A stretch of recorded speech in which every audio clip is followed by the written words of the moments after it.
Hey everybody, Marwan Bamble here from the Sketch Monkey. It's a beautiful day.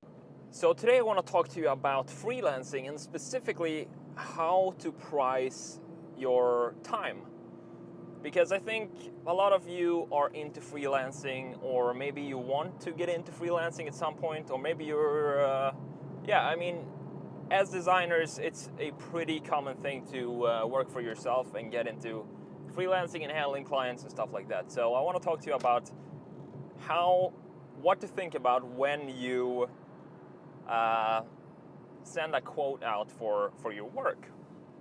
And just share my thoughts on it because I've been doing it myself. I'm not doing it anymore right now.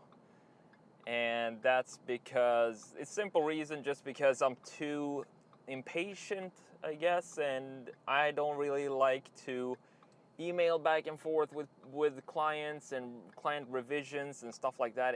I just don't have the patience for it, so that's why I don't do it anymore. Although I know some people are really good at that, handling clients and stuff like that. It's just not my thing. So, but I did it for a while. Now, there is a lot that goes into this. When I first started freelancing, I was thinking like, I had no idea how to put a price on my time, because I always thought I was gonna ask for too much, first of all, and that the client would be angry with me, that the client would say, what the heck are you thinking? Do you think I'm gonna pay this for you to sketch something or for you to design something? And first of all, if you think like that, you need to stop thinking like that, because what you do is something that only you can do. And if they came to you asking for something, or if they picked you out of a group of people, that means that you have something of value to them. So you're right there, you have the advantage and you have the leverage of negotiating your time. And always think about not just the time it takes, how valuable is your time.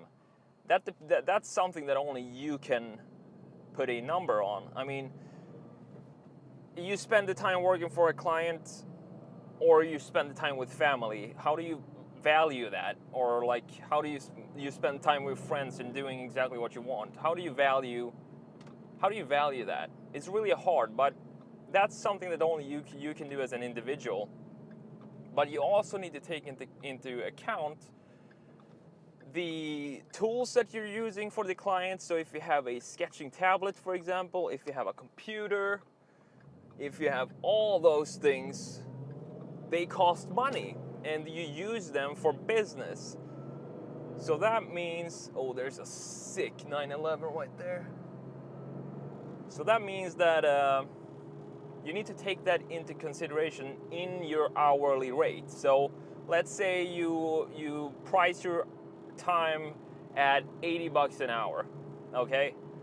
That's just for the work done. And then you need to add in the office space, all the tools that you need, and everything that goes into that time frame, all the tools that the space that you use, all of that should go into that hourly rate. So you need to calculate that, and usually I just add, let's say 50% on top of what my time is worth. Now, $80 is just a number that I'm putting out there just as an example.